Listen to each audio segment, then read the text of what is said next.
This is listener request month, but we have a small request for you, and that is if you are an Android user, you should check out the Podcast Republic app.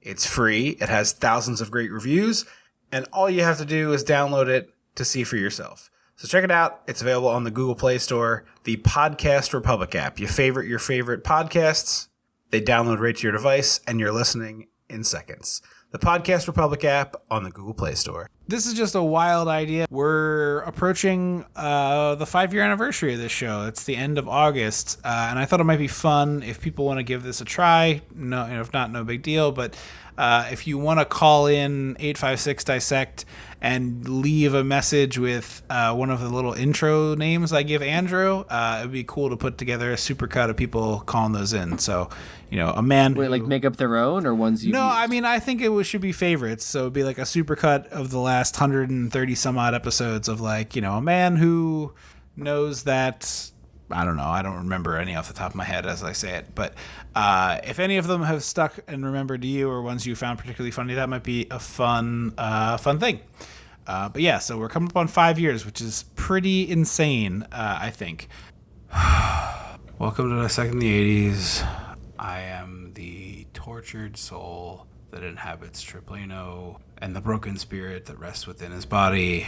With me, as always, is my tag team partner. You know him as a lot of different names, so make one up yourself. The Macho Man Drew. Andrew Leno.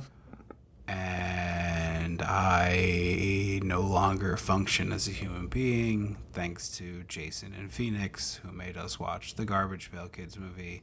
Let's hear it from Jason. Hi, Trip and Andrew. This is Jason calling from Phoenix, Arizona. I'm going to request a little-known feature from 1987 entitled The Garbage Pail Kids Movie. I actually haven't seen this myself, but I'm going through the schedule for Turner Classic Movies, and yes, the vaunted Turner Classic Movies channel is going to be airing this, I guess we have to call it a masterpiece, at 4 a.m. Hope this gets into consideration. Love the show. Thanks, guys. Take care. Bye. Thank you so much, Jason. We really appreciate your submission to Listener Request Month and definitely relish the opportunity to watch this fucking piece of shit movie. It's so bad. And I know we say that a lot, and I feel like we're running out of uses. We're like running out of bad movie cards to throw. But I will use a handful of them on this movie. I literally could not watch more than 15 minutes of this movie in one sitting before my body just stopped working. I could not pay attention for more than 15 minutes at a clip. And I would just be like, is there a phone or is there a Dostoevsky novel I can translate from the original Russian maybe? Is there any sort of thing I could do? I could clip my own toenails. I could clip someone else's toenails. I could clip an animal's toenails. Is there any other thing I could do that's not watching the Garbage Pail Kids movie? It took me a while to realize it, but what this is a Muppet movie made with absolutely no heart. Yeah.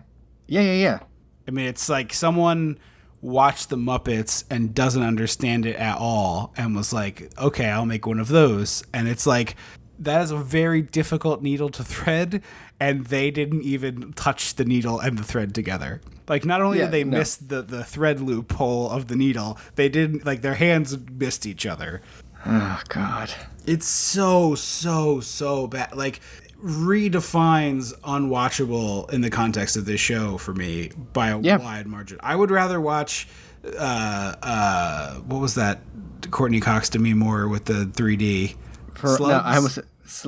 Parasite. Yeah, that's it. I would rather watch Parasite 3D on a loop than watch this. I think the weird thing about this movie is that normally we say, this is barely a movie. This is so bad it doesn't count. They put in so much effort into this movie that it fully counts as all the shit that they did and production that they went through to make it. It's a fully fledged movie. It's just awful.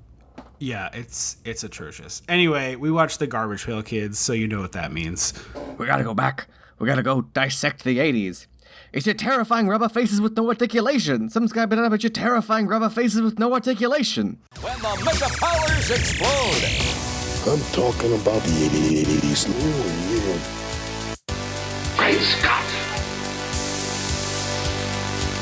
Cream of the crop. Oh, yeah. Mega power, yeah! When this baby hits 88 miles per hour, you're gonna see some serious shit. Yeah, and that's a huge problem. Like, if you're gonna make a puppet movie, make a puppet movie. Like, I don't understand how you look at this from a quality assurance standpoint and are like, oh, this is fine. This is totally fine. I think it's because they're not puppets or robots. They're people costumes. Right, but the faces have robotics in them, and like, I don't remember what year this was. I don't know if you caught that. 87. All right, so like, we're not that far from the Teenage Mutant Ninja Turtles movie that has like articulated. I mean, I haven't watched that in a long time, but I remember those faces moving, like not hitting me like this. But also, like, when was Child's Play? Early 80s? Child's Play, I think, was 84. And like, that is on that scale, and the talking holds up pretty well. Yeah, Why wouldn't you just? It's a little different because of the scale, but yeah, you're totally right. But that's what I mean. Like, if you know Chucky can be done, why would you not just try and do that same? Like, get the guys who did Chucky. Don't try and make this a people movie. Just do that. Right. Child's Play is 88, by the way, so it's even closer to this. Yeah, no, it just makes no sense. It's like they spent no money on the one thing in the movie you should spend money on. Well, apparently, because I IMDb'd and Wikipedia'd while this movie was on because I needed something else to do. The head talking technology was not where they wanted it to be when they started, but they didn't have time, and they were like, we'll perfect it as we go. Plot twist, they didn't. They didn't. They certainly didn't. Did you know that Michael Eisner owned the rights to this in the last, 5 years and, talked consistently about getting a remake off the ground? No, but Yeah. that doesn't surprise me because he's the king of bad ideas. Yeah. Well, he did some good things. This isn't a Disney podcast, but we don't need to put Michael Eisner on trial here. He did some good things, but also made some terrible decisions. Yeah, but I think, all of our favorite things from Disney parks are courtesy of Michael and his son Breck. His son's name is Brick? Breck. Oh, that's not better. And That's also still not a name. Also, I know this is really late by the time y'all are hearing this, but it just happened a couple days ago while we're recording.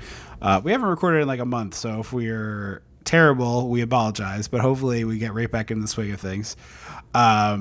But Rip Torn just died, so I hope that they're hosting an intergalactic kegger up there for you, buddy. It prompted a very interesting discussion that I was reading on Twitter about how there's really no character actors coming up anymore, right? There used to be character actors of all ages and all of them are dying, and now it's like if you're going to make a Magnificent Seven, which is full of character actors, or an ensemble sort of roughneck movie of soldiers or something like that. It's when they remade the Magnificent Seven, it's Idris Elba, Chris Pratt. It's all these people are beautiful. Where's all our weird faces? I miss weird faces. Rip Torn, weird face. I miss Even him. I was trying to think of character performers and Rebel Wilson, but she's got a beautiful face. Yeah, there's no weird faces in Hollywood anymore. And even the weird faces, the guy who would qualify, I think, most of the current era, Adam Driver, is way too pretty, even though he was a legit Marine, or he was in some armed force. I think he was a Marine. Kylo Ren? Yeah. Oh, I didn't know that. I think he was a Marine. He might have been in a different branch of armed forces, but a guy who should have a face is extremely pretty. He's very soft. Yeah, exactly. It's he might have killed a man. He legit. I don't know this to be true. I'm not trying to say he did it, but I'm just saying he could have killed a man. I'm trying to think what character actors we have. There just aren't any young character actors. And it's guys like Rip Torn worked their whole career, but he wasn't a leading man that became a character actor. He just was a character actor. Yeah. But like our favorite Dick Miller, like there's no Dick Miller working right now, but Dick Miller worked for like 75 years. Dick Miller played the same part for 70 years. But it was like, he was like a young janitor and then a medium janitor and then an old janitor. And now we just have like, if the janitor would be like Kevin Hart and he's just like, hey, I'm very nicely faced Kevin Hart. Now I want to write a play about the 3 generations of Dick Miller janitors. Would you call it Miller's Crossing? No, not that one. Anyway, we have to talk about this movie because we're obligated to, thanks to Jason. I almost wish we would just release an hour-long silence podcast. Yeah, if there ever was a time, the audio got corrupted and we're not going to fix it. Yeah, sorry guys. It's like we're clowning on the guy a little bit, but we do genuinely appreciate everybody that called in with their choices, and it's genuinely very cool the number of people that we had do it. But like, oh my God, our Patreon folks were very nice to us. In all things considered, it was like, here's some stuff that we think you might enjoy, or I'd like to hear your take on, or whatever. Oh, actually, go ahead. Well, I think this movie frequently tops like, the worst movie ever made lists and whatever. And I'm a person who enjoys some bad movie, like the Super Mario Brothers movie. I enjoy. I think it's stupid and like clearly made by executives who have no idea what they're doing. Right. And so I was like, it can't be that bad. But this is just like a whole new plane of bad. Yeah, it's inexplicable. I also want to say I had to cut it out because we had recorded the episode already before we got Patreon listener Tom to like write in and tell us, or call in and tell us about the movie we picked. We recorded it like right after we picked those movies. So he made this point in his phone call and we didn't get to touch on it. And because I really don't want to talk about this movie, I want to bring this up for Real Genius. He likened the character that Val Kilmer plays to the one that James Roday plays on Psych. And I thought that was like a really good reference point. Yeah, since we're both big fans of that show, I was listening to his message and he made a couple of really good points, some of which I had to cut out. But that one in particular, I had to cut because it was like, I don't want him to say this and then us not acknowledge it on the recording. People are going to be like, that was kind of rude. So very good point about Val Kilmer's character in Real Genius.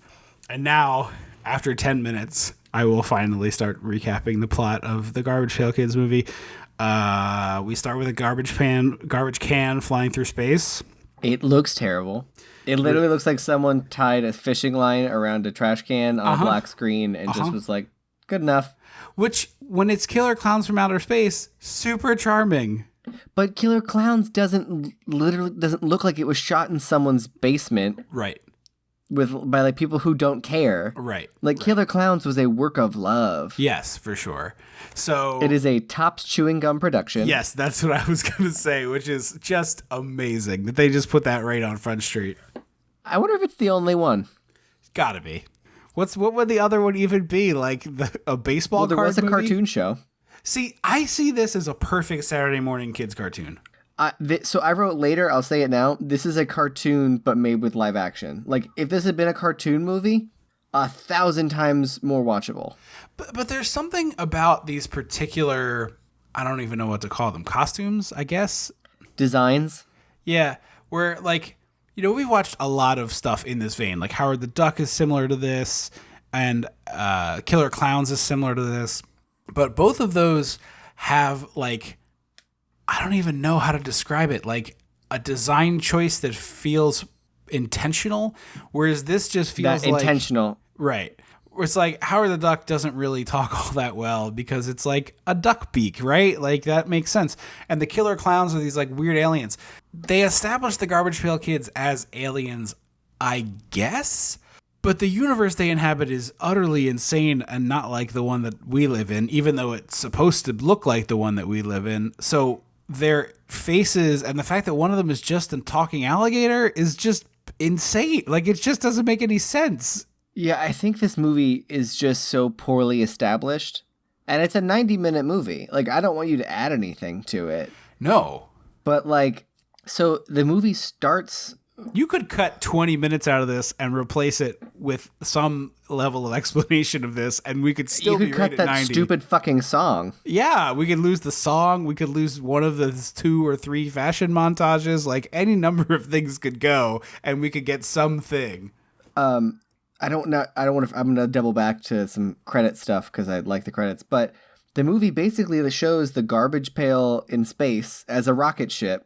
And then just smash cuts to it's in an antique store, and it's sort of implied through dialogue that it's been there for a while. Right. But there's no title cards. There's no we don't watch it crash and then see 6 months later. We just see it in space and then see it in a store, and that's it. And then the old man clamps the lid down and is like, "Oh no, you're not getting out of there," implying that he knows what this is and where it comes from, but he doesn't explain it to Mackenzie Astin later. He's also an actual wizard. Yeah, he can do actual magic. It doesn't make any sense whatsoever. This movie doesn't make sense. So it's a Topps Chewing Gum production. Yeah. The credits are super cool and super silent. I was like, in my brain, I'm already prepared for the Killer Clowns theme song-esque Blob theme song-esque nonsense for these Garbage Pail Kids, and it's not there. And I was like, this is weird. And then later it's in the movie. Yeah, it's so inexplicable.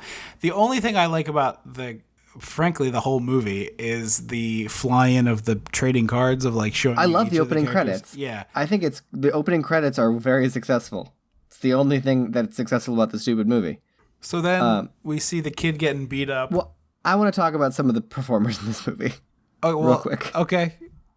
So the main kid is Sean Astin's brother. Mackenzie Astin. He has an actual career. I knew a couple things he's done. I believe he was in that movie that filmed in Frederick when I worked there. Oh. I was just like, I was like, oh my God, Astin, is that the same? And I was like, it is the same. And I was like, I can't imagine the feeling of having a career of your own that's solid. You're not a household name really, but you're a solid career, but your brother is just smashing the game. See, I don't know. So Sean Astin does one big thing every decade, which is cool. Don't get me wrong. I like Sean Astin. I'm not trying to shit on the guy, but it's I love Sean Astin, but so I know him from the Goonies. Everyone else in the world knows him from Lord of the Rings. Right. Because they're the rest of the world. Right, right. And in between there, he and then he was on Stranger Things. Yeah, Stranger Things. Once a decade, he gets a decent sized role, but he does a lot of the same stuff Mackenzie Astin's doing. Sean Astin is the lead of, what's that Eli Roth movie with the bloody infections? Cabin Fever. Sean Astin is the lead in Cabin Fever 3. It's on an island now, I think is the subtitle. I didn't know there was a third one. It is unwatchable, but not surprising.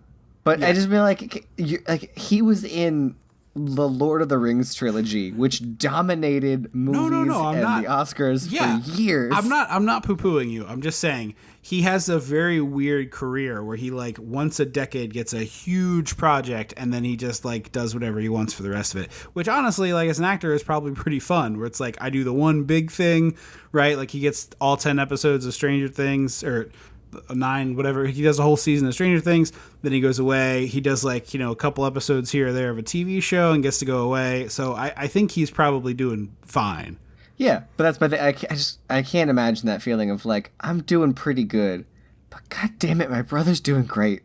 Yeah, although like I said, I think they're it's they have a parallel line, except every once in a while Sean Astin shoots for the moon and comes straight back down. It's just a single blip. Yeah. It's not even like a mountain pyramid shape. It's just a straight line up and right back down. I guess. I mean, okay, I pulled up Sean Astin. First of all, he did the voice of Raphael in the Teenage Mutant Ninja Turtles, some iteration of that. But a movie called Checkmate from 2015, another movie called Do You Believe from 2015, the K9 World Cup. I guess that's an animated movie with dogs. I would hope so. Or it's an Air Bud. The Surface. He does like a lot of direct-to-DVD schlock, and then occasionally like a huge movie. It's very weird. Like, I don't know if he just like enjoys the work and wants to work, but he does a bunch of crap and then one huge thing and then goes right back to the crap. It's very weird. Okay. And then the magician, the wizard we mentioned earlier, is played by Anthony Newley, who is a highly accomplished composer of film and musical theater. Oh, really? Yeah.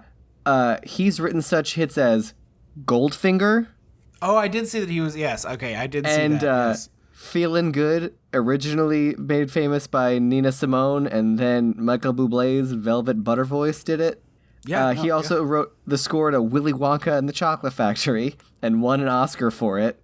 Does that mean he's responsible for Cheer Up Charlie? Because if so, I have a letter I would like to send. He is, but he's also responsible for all the other great music in that movie. Cheer Up Charlie counts like a -10. It's an easy fast forward. It just makes no... Why is it in that movie? Because they needed an emotional scene. We don't need to talk about that, but they needed the bathroom moment. Yeah, it's a go get more popcorn section. And he wrote like four fairly decent sized musicals that people who know obscure musical theater would recognize. And I was like, what are you doing here, buddy? There is one person listening who's like, what is it? What were they? He wrote Stop the World, I Want to Get Off. We don't actually. Go ahead. And, I always fuck this up. The Roar of the Grease Paint, The Smell of the Crowd. Those are the two that I remember. And yet it is supposed to be flip-flopped like that. One person is just pumping their fist out there. Woo! I recognize that. Anyways. So this kid's getting beat up. Mackenzie Astin's getting beat up. This 14-year-old's getting beat up by 20-year-olds. And one of the Garbage Pail Kids is like, these are my kind of guys. Real psychos. And if you're like, oh, it's another one of Tripp's trademark bad impressions, you'd be wrong, because it's pretty close to the voice quality. Don't you dare besmirch the work of Jim Cummings. They're all so bad. That is Jim Cummings, well, the it's voice bad of job Winnie by Jim the Cummings. Pooh, the voice of Tigger, I know the who voice he of is. Pete. He can do bad jobs. This The is audience one of might them. not. This is basically his Pete voice with like a little watered down. Pete? The big baddie from Mickey Mouse cartoons. Oh. In Steamboat Willie, he's the not Mickey character. Yeah. I don't care if it's Jim Cummings. It is hot trash. But yeah, these like late 20-year-olds are beating up a 14-year-old. Yeah, and apparently they all go to school together. Okay, movie. It's apparently the IMDb told me that the Tangerine, the girl, and Mackenzie Astin were only a year apart in age. Yeah, I saw that too, and like I don't know if it's just the Mackenzie Astin hadn't hit his growth spurt yet or something, and I'm not trying to clown on him, but he looks like a child baby, and she looks like it looks like Mikey. Like he looks like, Mikey looks like a 14-year-old, 13-year-old max. Yeah. But it's not like the Goonies where, Josh Brolin? James Brolin. The Brolin and the Goonies. Josh Brolin. Josh. Like Josh looks like 18, 19, like he looks a couple years older. These are straight up like post-grads. Oh yeah, no, they look like they're nearing 30, frankly. Yeah. And they're beating him up. Also, the paintings in the store's eyes move. That's not explained. Again, it's Muppet. It's like Muppet logic. It's like Muppet Universe. Yeah. Muppet Universe, cartoon universe, but not fun. So he goes to work and he's all muddy, and his boss is like, well, the I'll clean magician your is his clothes. boss. Yes. We're like, I'll clean your clothes for you. Bibbidi boppity boo, boo. And then the washing machine starts. And I was like, we're just going to gloss over this? This kid works for an actual goddamn musician. But this kid wizard. works for an actual goddamn wizard, and we're just not going to talk about that? Yeah. Every other moment, he's like, Higatus Pigatus, and then a thing happens. And Mackenzie Astin's like, well, the store was fresh out of unicorn horns, crazy. Don't call him crazy. He does actual magic, and you watch it happen. Yeah, it's like...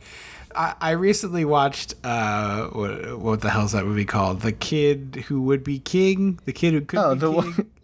The Arthur movie. Yeah. I fell asleep halfway through. You powered through, and then went, you don't have to finish that. Yeah, I mean, it's fine. I thought I was going to like it more than I did, and I really liked the first, act and a half, and then I kind of lost interest. But anyway, that movie is regular universe, oh, by the way, Excalibur is real, and magic exists, and then there's a Merlin and such. And everyone reacts accordingly. Right. Most of the people are like, yeah, okay, idiot, what are you, insane? And then when they, get magic proved to them, they believe it. But this guy just does, higgledy-piggledy, wash the clothes, and then they do. Yeah, I just was like, wait a minute. This is we are 10 minutes into this movie, and I already have a list of questions. Yeah, it's not good. So the magician then goes on this rant. He picks up a sword. I don't know why. I guess they're, sorting through crap. And he's like, this is such an elegant weapon.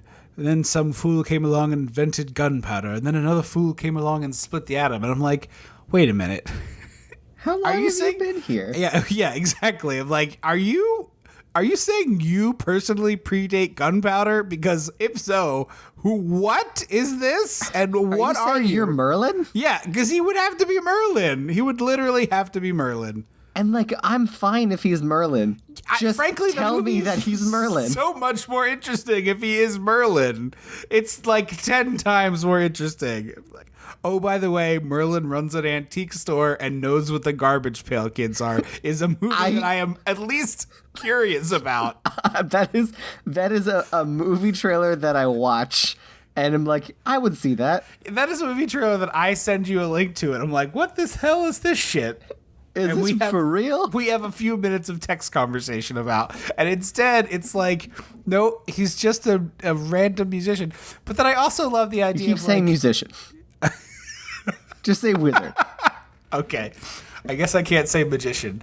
I also love the idea of just waxing eloquently about killing someone in a more, it's more a dignified way to murder them with a sword than to shoot them with a bullet. I'm pretty sure the guy who's dead doesn't feel that way. Yeah, but there's some validity to that statement. It's the same reason why I think older slashers are kind of more intense and scary because their killers use knives and machetes and finger blades. They have to get up close to stab you. It's not like The Purge where someone's just boom from across the street with a gun. That's anyone can do that. Someone with guts has to walk up and stab you. I guess, but I still feel when you're dying, you're not oh, this is so much more elegant than if I were shot from across the street. Ugh. I'm less likely to haunt someone who stabs me than who shoots me. If someone shoots me, I'm like, hey, I'm a cat now, and I'm just going to knock shit off your shelves. We talk about that with an alarming regularity.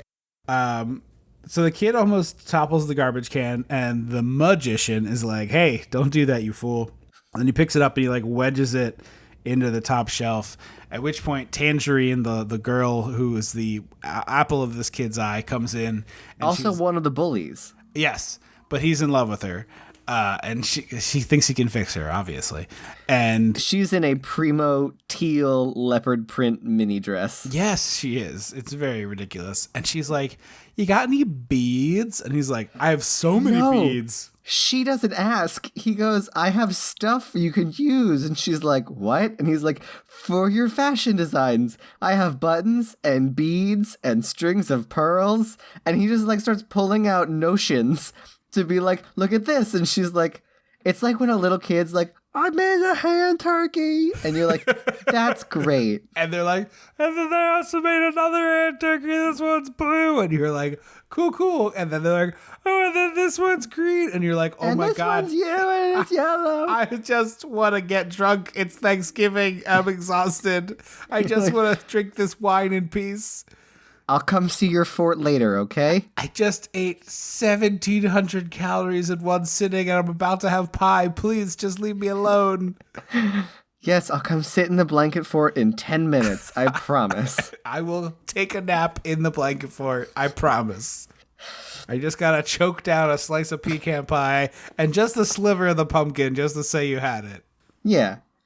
But because I spent 70% of this movie thinking that she was 7 years older than him. Yeah. I'm just creeped out the whole time. And then I found out that they were only a year apart and dated.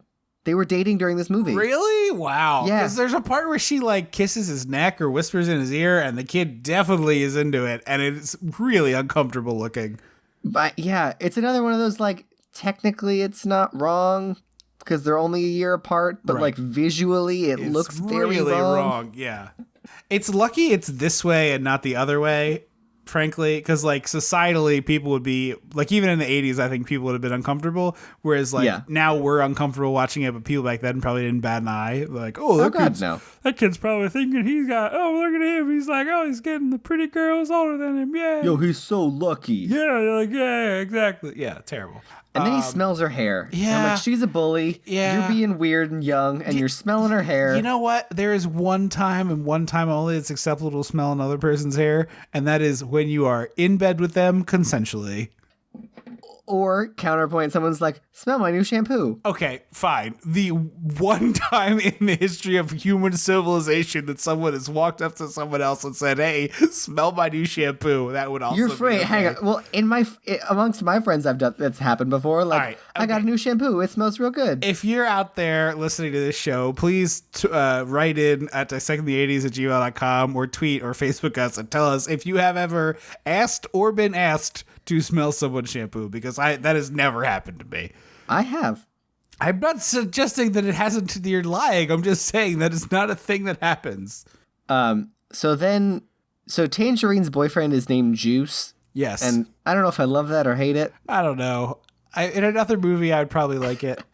I just like don't have the. I genuinely mean I don't know whether I love that or hate it because I don't have the brain capacity anymore. Just talking about this movie is exhausting, frankly. Like, I am so tired, and we've barely gotten 12 minutes into the movie. My boyfriend, I said, oh, I have to watch a movie. And he was like, ooh, I'll watch it with you. I haven't done that in a while. What is it? I said, The Garbage Pail Kids. He was like, that sounds super fun. And I was like, I'm just going to warn you that from all accounts, it's not fun. Trip has texted me 2 days ago to say, hey, you should not watch this in one sitting. And I'm choosing to do so because I'm running out of time. And I watched this on 3 days worth of like lunch breaks where I'd do a half hour, but I couldn't do the half hour in a row. I'd do like a 15 minutes and then I would do something else for 15 or 20 minutes and then do the last 15 minutes. So he was like, oh, it's cool. I'll play my game. I'll come in later and watch. So I'm watching. He shows up and goes, oh God, their faces, and walks out of the room. Yeah, exactly. Me too, buddy. Yeah. Yeah. So Juice shows up to the antique store and he's like, what are you doing hitting on my woman? And I'm like, he's 14. Yeah, exactly. And you're 28. He's a child. Why are you upset about this?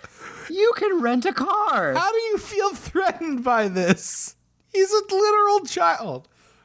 And then, so throughout the movie, they like, this is a bit that I feel like on paper they were like, oh, and then there's a like carnival strong woman in the gang, but then didn't lean into that because that's basically so there's 2 dudes and 2 ladies in this gang.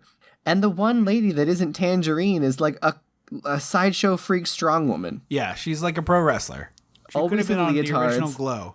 She was a Glow. What? No, it's exactly right and grammatically correct. It just is a funny way to say it. Thank you. I said it, I was like, no, that was right. That's grammatically right. Although I think Glow is gorgeous ladies, so maybe it's not, but I don't know. It was funny. It holds up. I also like how this kid, they're like, we're going to beat your ass. And Tangerine's like, he's only 12. He's like, no, I'm not. I'm not 12. I'm 14. I'm fully capable of getting a beating. I'm like, why are you arguing into the beating? You had a door. Walk through it. And then they like knock him out and take him down to the sewers. Well, first he avoids them with like random odd nonsense in the store. He's like knocking over shelves and he like Home Alone. He tries to Home Alone his way out. Yeah. Then we go into the sewer. And the 2 dudes can't open the pipe thing, but our let's talk about Helgina the strong woman can. Let's talk about the pipe thing because we go into the sewer and this is straight out of a Muppet movie or television show or Mel Brooks. There's like 8 pipes and they just all have very specific labels. One says zoo, which I don't think ever really comes up, does it? No, hot tub does, bathroom does. Yeah. But hot tub, the pipe is labeled hot tub, as in this person's singular hot tub has a pipe specifically for it in a municipal sewer. Sure, fine, sure. It never fully went for the nonsense. Directly adjacent, by the way, to a pipe that is actual toxic waste. Well, I mean, as we learned from Jason Takes Manhattan, that every night at midnight, the New York City sewers fill up with slime. That's so funny to me still. God, you kids almost got hit by the toxic wave flush. You know, the toxic waste flush in New York City under a major city every night when we flush poison. You know, the poison clouds. Oh, God. And so they do that, and then their purpose was to dump toxic waste on him. Yes. And then they dump toxic waste and they're like, ew, this is gross. Let's get out of here. What did you think it was? Did you think it smelled good or something? Like, what is the purpose? Like, when I hear toxic waste, a very clear image pops in my head.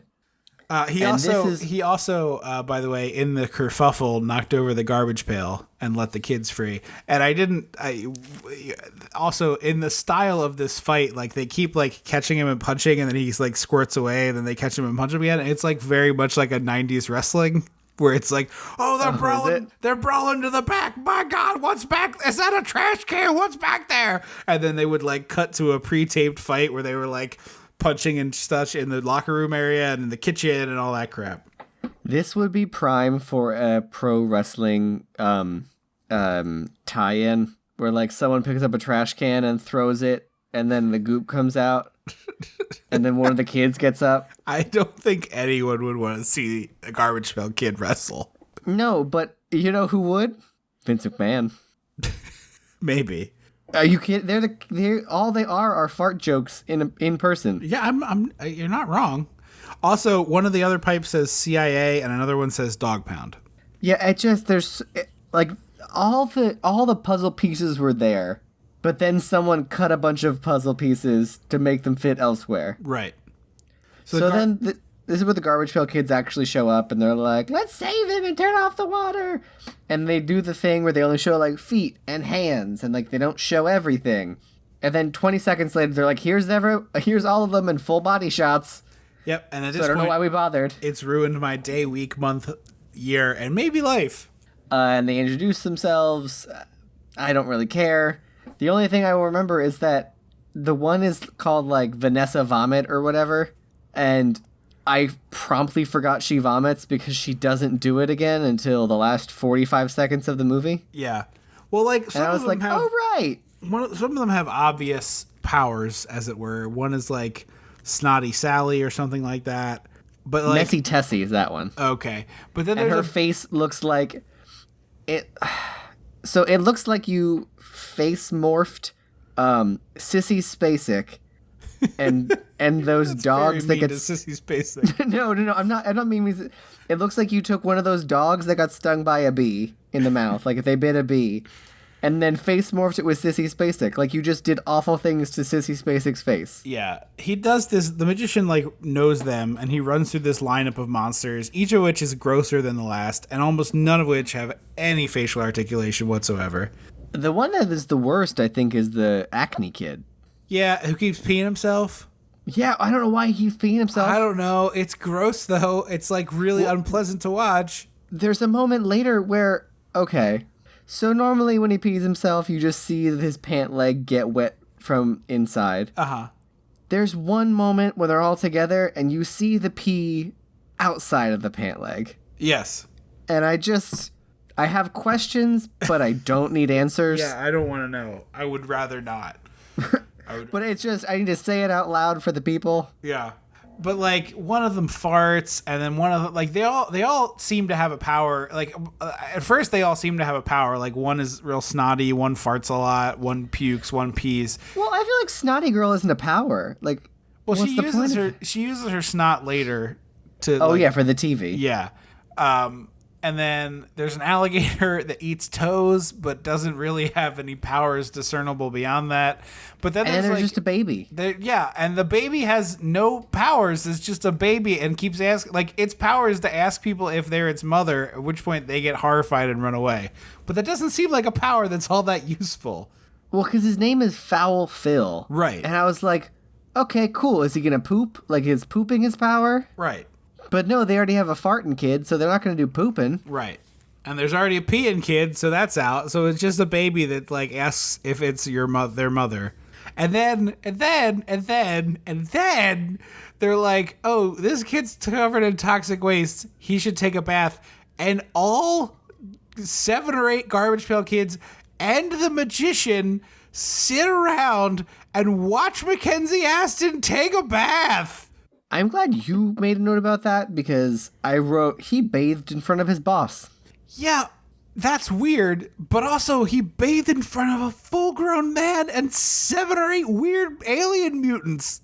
I guess, yeah, I want to know where they come from. And they all comment about him. Like, the one Garbage Pail Kid is like, hey, he's got cute legs. Ew, what are you doing? He's a child. She's the most normal one. I think it's the vomiting one. Oh, maybe. I don't know. They go on and on. Like, the magician talks about how, like, looks are overrated and he shouldn't think about that with this girl of his dreams, blah, blah, blah. And then the Garbage Pail Kids all start talking. And this scene is, I mean, it happens throughout the movie, but this scene in particular is nuts because it's like, 6 or 7 of them are all talking at once. You could dub literally any dialogue over this. I mean, anything. You could recut this movie and mute when the Garbage Pail Kids are talking and just pick dialogue from a different movie and it would be fine because the voice, the faces and the lips don't even come close to trying to match. Even when they do close-ups on the face, it's like every 5th word. Yeah. And we're going to get into it when we do Little Shop of Horrors, but like Little Shop of Horrors did such a great job with puppet stuff, and I'm not going to spoil it until I make you watch that movie again, but if you know Little Shop of Horrors, you know why I'm mad about the shitty puppet work in this movie. No, I think the puppet in Little Shop is great. The puppet in your stage play version of it when you were in high school was better than the puppets in this by like a wide margin. No, I mean the level of work they put in for the Little Shop puppet, like behind the scenes. Yeah, I know, but I'm just saying, like, the one you had on stage at our high school was better than this by a wide margin, and that was a bunch of chucklehead kids. And they're like, they hate us because we're ugly. And I was like, no, they hate you because you're terrifying. Yes, you're actual monsters. It's just, it feels like they were like, let's write something meaningful about how looks aren't important. And that was as far as they got. Yeah, this movie thinks it has a message, and it definitely does not have a message. They just throw, like, a handful of aphorisms about, like, well, beauty doesn't really matter, and, like, they're beautiful on the inside. And I'm like, that's cool, but, like, I don't hate them because they're ugly. They're just terrifying. Right, they're genuinely upsetting to look at. So this movie had to get made with, like, maximum overdrive levels of cocaine, right? Yeah, I mean...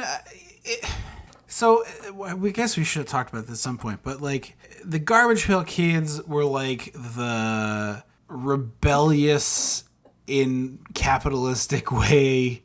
They were like the Mad Magazine. Yeah, but it was, like, very specifically for kids being like, I'm too cool for baby stuff like the Cabbage Patch Kids. Like, it was a very narrow band, right? Like, the whole... But they also weren't dolls. Like, no, it was just trading cards. They were strictly stickers. Right. Trading cards. Both. Right. But, like, there was no Garbage Pail Kid doll. Because that cost a lot of money to produce. These cost nothing. They probably didn't even pay the artists. Oh, you know they didn't pay those artists.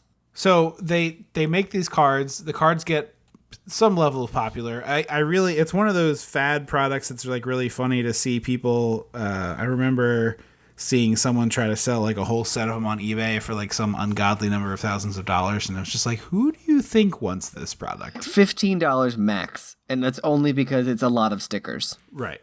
So, yeah, so that becomes a phenomenon. And some bright idea genius is like, oh, let's make a movie about that. Never should have happened. I'll take cash grabs for 1,000, Alex. Yeah, exactly. Except the movie was a huge failure because it's such a piece of shit. Because they didn't try. Right. Purple People Eater is better. Purple People Eater is like legitimately a lot better than this. Yes.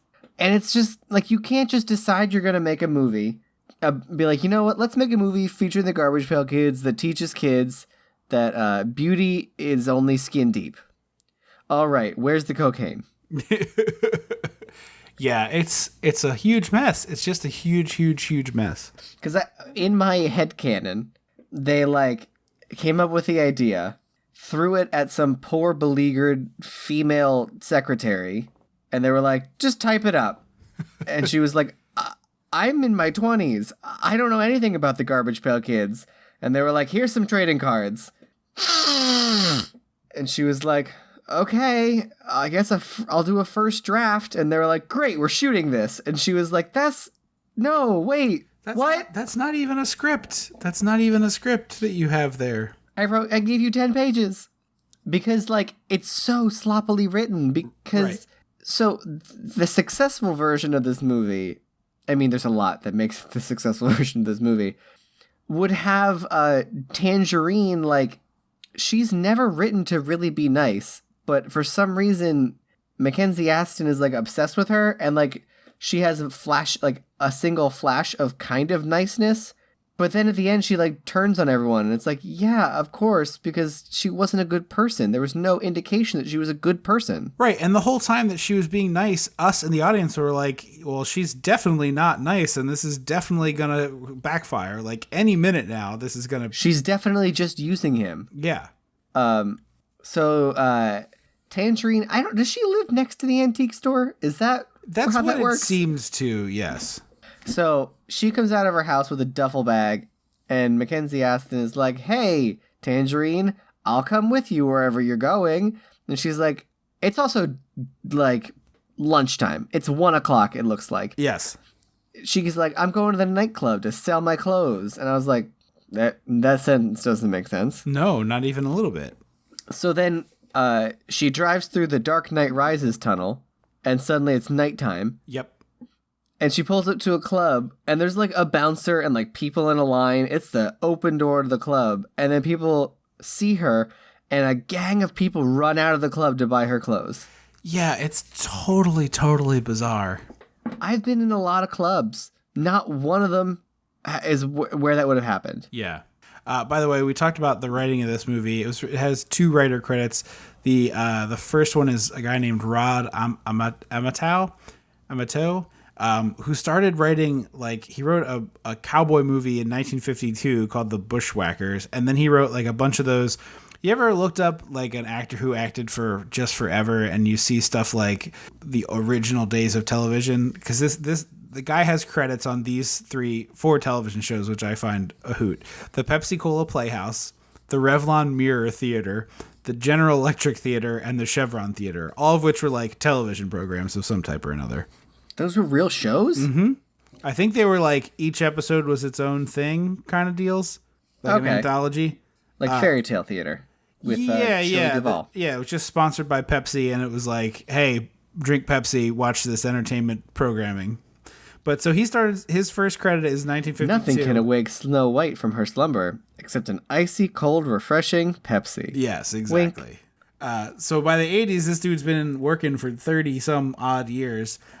He writes the Garbage Pail Kids movie. Then he gets a story credit on a movie called Sunset that has Bruce Willis, James Garner, Malcolm McDowell, Mariel Hemingway in it. And that is it. He disappears after that, 1988. Well, after this, as a I'm writer. not surprised. Yeah. He also directed the movie, this one. He did? Yeah.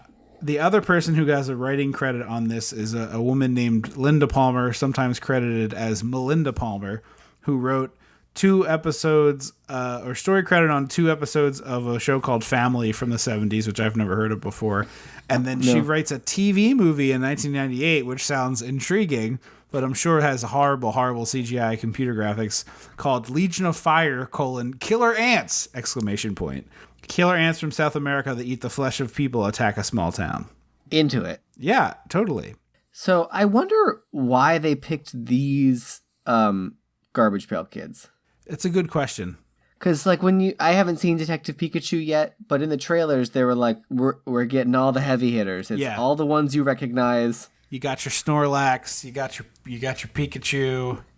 I was like, they picked ones that, like, my older brother and my mom are gonna recognize. Yep. That is exactly true. Because I remember for, like, literally 1 minute and 45 seconds, I think, the length of that trailer, I was like, I might be going to see a Pokemon movie. And then the trailer ended and it snapped out of it immediately. But for the length of that trailer, it was like, I might be going to see a Pokemon movie. I really want to see that movie, but I think it's out of theaters. Yeah, I think so too.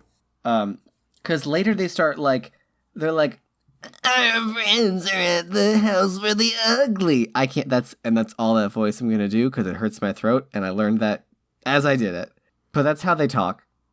Because this movie introduces the idea that there's a state home for the ugly. Yes. And that's where ugly people go. And I love that idea. Like, it's very Mel Brooks. That's very stupid. That's very funny. But then when they go to the home for the ugly, no one in there is ugly. Like, Santa Claus is in there, and it's, like, too jolly. You know, it's too fat. Gandhi's there. Lincoln is there. Someone is, quote-unquote, too crippled. Like, yeah. It just sucks. Guys. Because they say, also, crop top. The gang in this movie, the dude who isn't Juice in this gang dresses like me. Yes. Crop tops, mesh tank tops, living his best life. He also, the kid also, Mackenzie Astin hides in a duffel bag. Yeah, it's very strange. And this is when the Garbage Pail Kids do their, like, breakout, and, like, some of them go drive a car.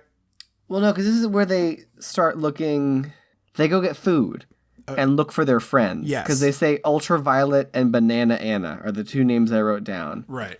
And I was like, I just want to know what do these people look like? I bet Ultraviolet has, like, a really bad sunburn that she's, like, eating the peelings of. Oh, I didn't even think about that. Yeah, you're right. Or I was like, is she, like, choking and turning purple?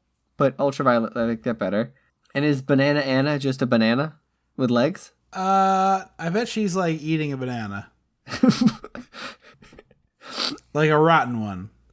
I was like, it sounds like in The Little Rascals, and they're like, come to the freak show and watch the man eating chicken. And it's just... snap. I just looked it up. Is that going to work? No. Ultraviolet does have a bad sunburn. She's not eating it, but she has a bad sunburn. Okay. Oh, that's fun. I think that was a new Garbage Pail Kid card, but the old one had a sunburn too. What is Banana Anna? It is a anthropomorphic banana? Yes. That looks yucky. I would have much rather her in this movie. Yeah, I would take the anthropomorphized banana. Actually, no, anyway. That says Vanessa Undresser. Ew. Anna Banana is a chimp? Oh. Again, I'd rather have that. Yeah, no, totally. And that a bad chimp puppet would be much preferable to any of these children puppets that are horrifying. They steal a Pepsi truck, wink, and then they crash, and there's a random hot guy driving, and they really show his face, and I was like, is he famous? Like, am I supposed to recognize this guy? I didn't. I did not. They also run over, like, with a stolen truck, they run over one of the bullies' cars, and it is, like, flattened as if by steamroller. Like, again, very Muppet logic. Very Muppet logic, or that scene in The Brave Little Toaster. Yes, it is exactly like the scene in The Brave Little Toaster as well. Yeah, I wish this was animated. Yeah. This would be so much better if this was an animated movie. And then they're all, like, sitting around a fire, and I just, like, want to kill myself. You ate my hot dog. My tummy hurts. Yeah, it's awful. And then one of them farts because there's a farter, and then one of them pees because there's a peer. And I just really wish I was doing anything else. It feels like this was a movie made for kids today because they stopped caring about kids' entertainment today. Yeah, for sure. So this scene ends mercifully eventually, and then the Garbage Pail Kids bring a new outfit for Mackenzie Astin, and he, like, pushes back, but... Because turns out they can sew. They're like the mice in Cinderella. Exactly. It's very much that exact scene. But he eventually wears it, and then Tangerine swoons, but instead of her being like, oh, you're hot and I want to kiss you, it's like, oh, you should totally make a bunch of clothes for me to sell. How many outfits can you make by Friday? 12, 13, 14? Which is objectively an insane number for someone whose job is to make outfits. Like, it's not easy to make an outfit. As someone who, like, theoretically, she knows how much work it takes to sew. Right. If she had said 12 shirts, sure. I mean, it's ridiculous, but, like, that's more doable than 12 outfits, especially including if it was like, jackets. Especially if it was like 12 identical shirts. It's like, I love that shirt. Make me 12 of them. At least it's like the same fabric and the same cuts over and over again. And you could like assembly line that, probably make 12 shirts in a week if they were identical. Yeah. But she says 12 outfits. And she's not even hiding that she's playing him to use him for his outfits. Right. And he has no idea because he's a huge idiot. And at this point, I wrote, oh my God, are we going to do Cinderella? And then they start singing, and I just wrote with my pen, screaming. I wrote, oh joy, a song. And then, so on Wikipedia, so the person who wrote the Wikipedia article for this movie might be someone I want to befriend. Because in the article, it says something to the effect of like, the Garbage Pail Kids work through the night to sew and sing an annoying song while doing so. That's verbatim. Accurate. They break into a sweatshop, like it's labeled Sweatshop. Again, Muppet logic. And then they make a whole bunch of clothes and are gross. And then they're like, we need a break. So they sneak into the movies. And then... So they find a TV and decide they have to hide it from him. And I don't know why, because he's not running a sweatshop. Yeah. They can stop whenever. Yeah, they really have no contractual obligation to complete this task.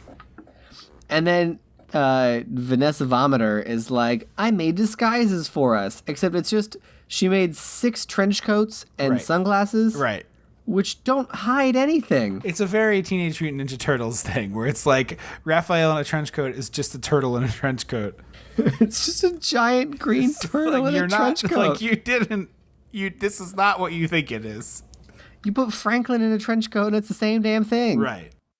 So a bunch of them go off to the movies, and meanwhile the alligator and another one go driving, and they see a sign that's like, toughest bar in the world. Because again, that's the point where I realized I was like, oh, it's a Muppet movie, except it's horrible. Was this for kids, you think? Yeah, definitely. It just seems so weird. Yeah, but it's like the only people buying these cards were kids. I mean, maybe some adult weirdos. Apologies if you're listening, but like, they're definitely, these are not for adults. If you were an adult in the 80s who collected these cards, reach out, because you would be like an adult. I would say is like 25. You're like in your 60s listening to us. So they get into like a bar fight, and then the bartender's like, no, these guys are tough. I'm into it. They get into a bar fight because the alligator tries to eat someone's toes. And then the bartender's like, nah, these guys are cool. We should hang out with them. And they all decide like, yeah, all right, we'll hang out with these freak monsters. I don't know why the greaser wasn't the one in the biker bar. Agreed. It made much more logical sense to be the greaser, and if you want the alligator, then the greaser and the alligator. And then, so half of them are in the movie theater, and Messy Tessie sneezes popcorn everywhere, and then the biker bar scene happens, and this is where we get a song about the Garbage Pail Kids that I can't remember. My mind can only think of the Addams Family remix that came out a few years after this with MC Hammer. Yeah.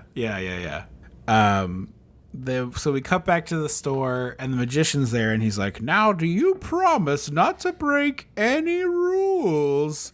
And they're like, yeah, we promise. He's like, all right, then I'll just going about this the same way I have been. See you later. Well, he's like, alligator, you are the leader, so I need you to promise. And there is a prime setup, because he's like, repeat after me. I state your name. And I was like, oh, the alligator's gonna do it. And then the alligator goes, I, alligator. And I was like, oh. Yeah. Didn't take the freebie there. Like, I was expecting that is the lowest hanging fruit in this movie. Yeah. It's like, this is a vaudeville era joke. Yeah. And that's this movie. The magician is like poring over a magic book that just is called Really Black Magic. Yeah, I thought that was pretty funny, actually.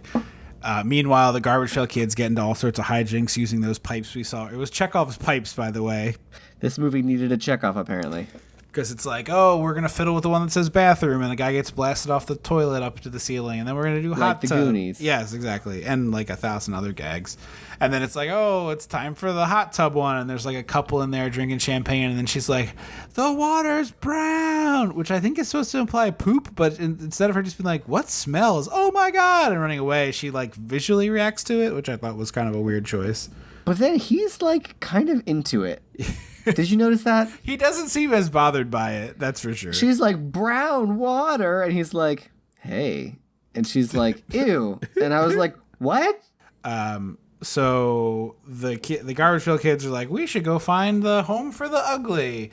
And meanwhile, Mackenzie Astin has all their clothes that they've made, and he takes them to sell them with Tangerine. And the police are searching children. Right. It's like that scene in Terminator 2 when the T-1000 is like grabbing kids, being like, are you John Connor? Yeah. Have you seen this boy? Have you seen this boy? But instead they're like, hey, are you ugly? It is what they say, pretty much. So apparently, this is where I learned this fact. There's no, so the facts I don't have aren't tied to anything. It's just I got bored watching the movie and went on Wikipedia. So apparently this movie was supposed to be a horror movie, the first draft. I would buy that way more than what this is, that's for sure. It was supposed to be like the toxic sludge fell over onto some broken dolls, and those dolls became the Garbage Pail Kids and killed people, like the Puppet Master franchise. Interesting. That's probably a better movie. Oh my God, that's a much better movie. Are you kidding me? Like, it might still be objectively terrible, but it's better than this, I would think. It's more enjoyable to watch. Yeah, I mean, anything is more enjoyable to watch. Literally watching paint dry is more enjoyable than this movie. So yeah, Tangerine's clearly using Mackenzie Astin, and it's not hidden at all throughout the entire movie. No. And then, like, the second that she has opportunity to be a dick, she's a dick right in front of him. She locks the Garbage Pail Kids in the basement. She's like, well, I'm going to keep those prisoners for making more clothes for me later. Come on, kid, let's get out of here. Yeah, it's just so bizarre. There's also implied puppet sex, and yeah, I don't need it. I just don't need it. This is an Avenue Q. Yeah, I don't need it. You can have that one, and you can keep it for yourself. Because I don't need it. I don't want it. You can have it. No, thank you. Also, Tangerine has a lock in her purse, like a key lock, not a combination lock. Right. Which I get. You don't just carry one of those at all times? I mean, like, I feel like. So here, you're on a date. She pulls out a combination lock. Uh-huh. Okay. Now push that to one side. That's A. Okay. She reaches into her purse, pulls out a lock, and then the keys for that same lock. Which one's weirder to you?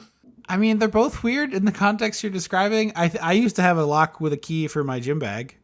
Okay. But that was a small one, I'm assuming. I mean, it wasn't the comically oversized Muppet lock that they use in this movie, if that's what you mean. Yeah, it wasn't like a prop from the Pirates of the Caribbean. No, it wasn't a prop from the Pirates of the Caribbean. It was like a normal lock. She pulls out a dog holding the key ring, and she's like, go. She's like, this is going to make me a star. And I was like, the local non-name brand department store fashion show is going to make you a star? Well, the way that this fashion show is run sure seems like there's some money involved. I was like, this isn't like it's a Kmart or a Macy's or whatever. It's like Annabelle's department store. Right. So the goons knock the magician out. He's magic. Yeah, I don't understand how he's not able to be better at this. He seems like very low-level magic. He seems like friggin' Merlin in the Disney Sword in the Stone. But, like, he acts like he's like a Hagrid, where he's like, oh, they hid me wand in this umbrella, and I can kind of do some spells. But only in the first couple books, and then we forgot about that by the end. Right. Which I only just realized when I rewatched the first Harry Potter movie. And because I don't have time to read all those books again, because they get thicker and thicker as the time went on. And I was like, they like full on let Hagrid do magic and have a flying motorcycle. And then by the last book, that just wasn't there anymore. And now there's a ride of that. Yeah. Unless someone is angry tweeting us right now, being like, actually in a sixth book. I mean, Hagrid definitely uses magic in that scene section where they're like, they got a bunch of fake Harrys and they're going in all different directions. Oh, he did? He was in that? Yeah, he's in there with the motorbike. Oh. Because that's how, spoiler, that's how Hedwig dies. Oh, right. That's when JK got her first real taste for blood. Yeah.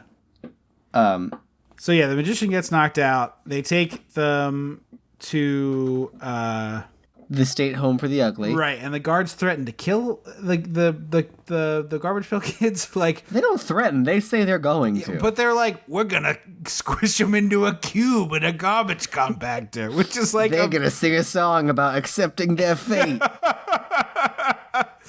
Oh my god, did Toy Story 3 rip off the Garbage Pail Kids? Watch our Did YouTube Toy Story show to 3 find rip out. off Brave Little Toaster, which ripped off the Garbage Pail Kids? That's true. It's true. I love when I write notes and don't write enough context, because I just have a note I wrote, he's magic though, which is clearly about the wizard. Yeah, no, he is locked in a cell and seems helpless. And then I wrote just, if what's not real, ? Does that Nope, ring any bells? I got nothing there, no. Cool. I also, because my next note is, I was hoping the bullies would get stuck in the ugly home.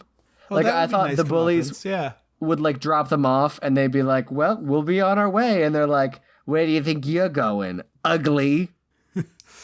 No, instead what happens is Mackenzie Astin realizes his friends have been captured, runs to the biker bar because apparently he knows about that happening, and runs in and is like, the ugly freak monsters and their friends need help. And all of these bikers are like, well, we can't stand for this injustice. Let's rally the troops. And they all get on their motorcycles and they run in to help.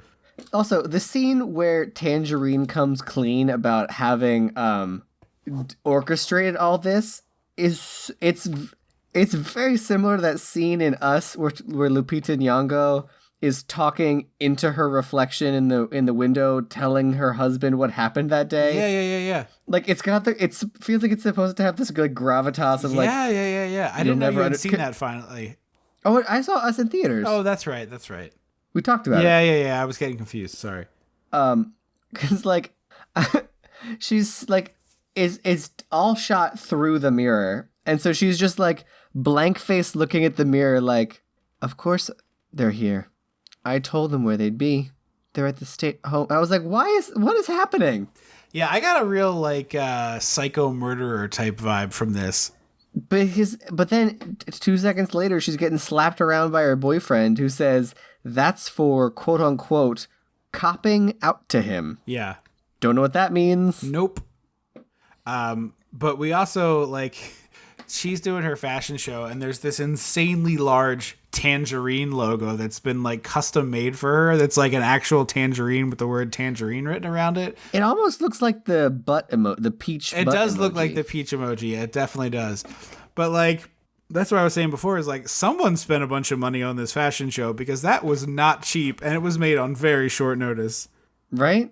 The Garbage Pail Kids show up to the fashion show. They invade it and ruin it, as you would expect. The fart. They get escaped. Yeah. They get set free, rather. Yeah. And then the fart one farts like he does. Fart. Also, apparently some of them actually died. The Garbage Pail Kids? Yeah. I didn't notice that. I don't think it was any of the ones we knew, because Mackenzie Astin, when they're breaking them free, is like, where are all their friends? And then the ones that they died off screen, you mean? The wizard was like, well, remember we talked about the great garbage compactor in the sky? And I was like, no, we didn't talk about that. I totally missed that. So they're saying Ultraviolet is dead. Ultraviolet and Anna Banana, or whatever the fuck, are dead. No sequel for those kids. No. Because he was like, remember we talked about the great garbage compactor in the sky? And I was like, we didn't talk about that. Wait a minute. Who talked about this and when? I did not hear about that part. That was new information. So the fart one farts and everybody runs away because it smells They're real bad. ripping women's clothes off? Yeah, and then Mackenzie Astin tells Tangerine to go to hell, which I guess is kind of nice, but like, I don't care. And then we cut... Because she's like, hey, can we be friends? And he's like, no, fuck off. You locked my friends in a basement and had your friends try to kill them. And this is where Vanessa Vomiter finally throws up. And then Mackenzie Astin, like, full-on Christmas Story, tackles Juice, the main bully, and just starts wailing on him. Yeah, he really goes to town on this guy, which I kind of loved, actually. And then they pull him off. Yeah. Like, the wizard is like, no, son. And he's like, he's not worth it. And I was like, no, he's a little worth it. Yeah, I mean, maybe the Garbage Pail Kids could hold his arms and legs down and he could just keep wailing on him. They poured toxic waste on this kid. He's lucky to be alive. Like, maybe that speaks to me as a human, but I think people can get beat up a little more. Yeah. I think bullies and villains can get more comeuppance. Yeah, no, I'm fine with that. It was the same problem I had with a Marvel movie I saw recently where like they were like, "Oh, we're going to send the villain back to the home planet with a message." And I was like, or hear me out, shoot his face off. Send him back to the home planet dead with a message written on his chest like Die Hard. Like Die Hard. Yeah, that's what I want. Ho, ho, ho, now I have a laser gun. Like, sometimes villains need that. Yeah, agreed. Because the villains are going to do it. Yeah, no, they totally are. They have no qualms about giving a little murder ski. Yeah. Suck it, Batman. Exactly. So we go back to the antique shop, and the magician is there, and he's like, "I've cracked the code on how to send them home. I just have to play this song backwards." And he starts playing it, and you all have to close your eyes. Yeah. Everyone has to close their eyes, even me. And the Garbage Pail Kids just like all walk out of the building. Mackenzie Astin's like, Mr. Magician. He's like, no, close your eyes, son. No time to be sad now. We're just going to send our friends away forever.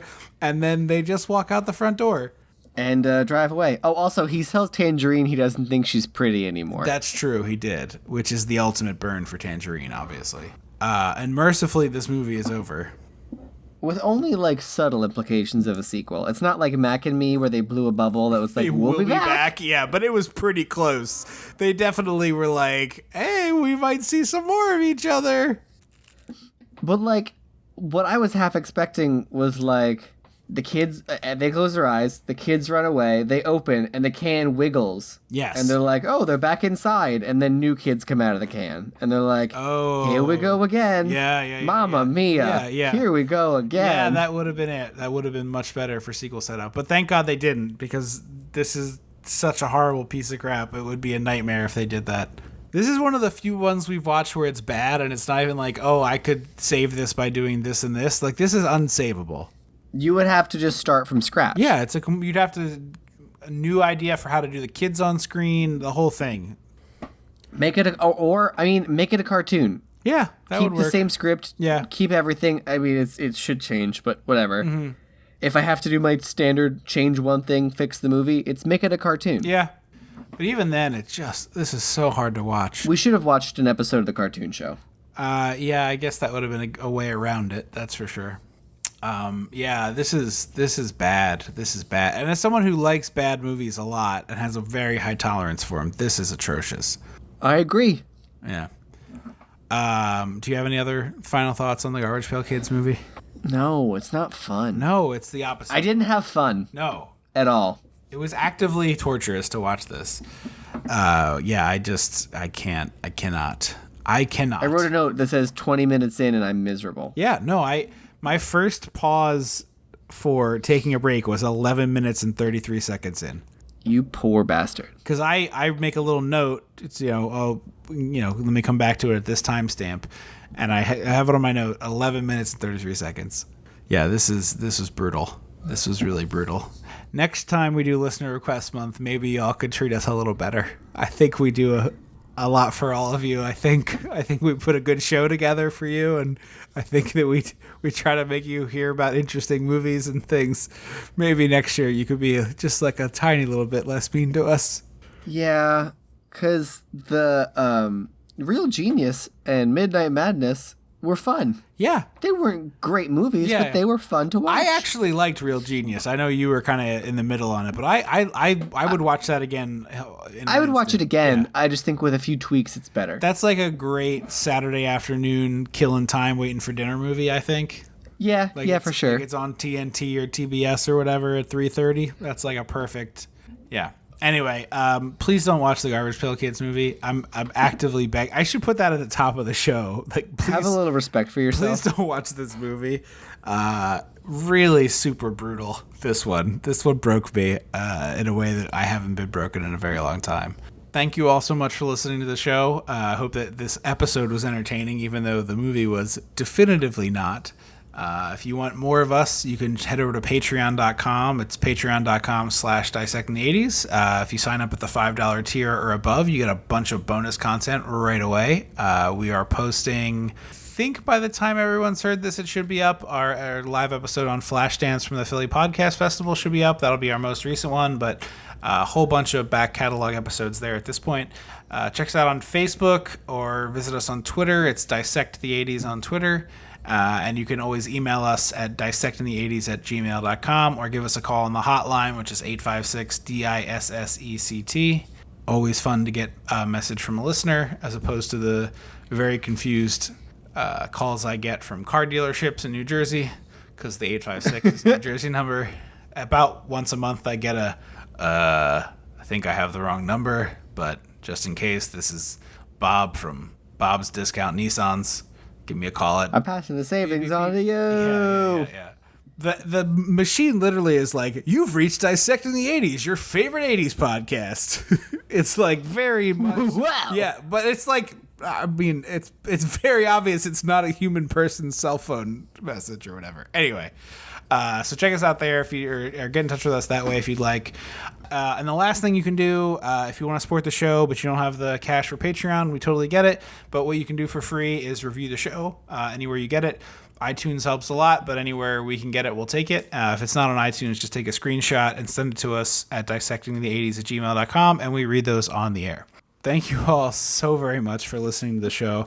This concludes the first ever listener request month, which was mostly fun until it was not. We will be back on August 12th with the 30th anniversary special for Weekend at Bernie's, for a belated Father's Day and 30th anniversary, not Father's Day, birthday and 30th anniversary present.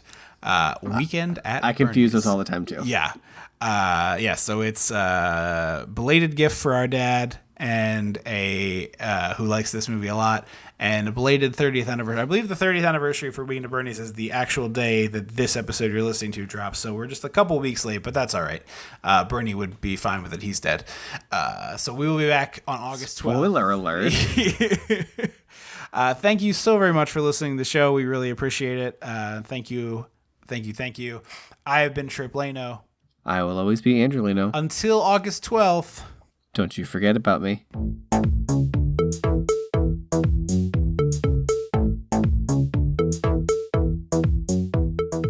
Dissecting the 80s is a Chum Some of This production. Ow.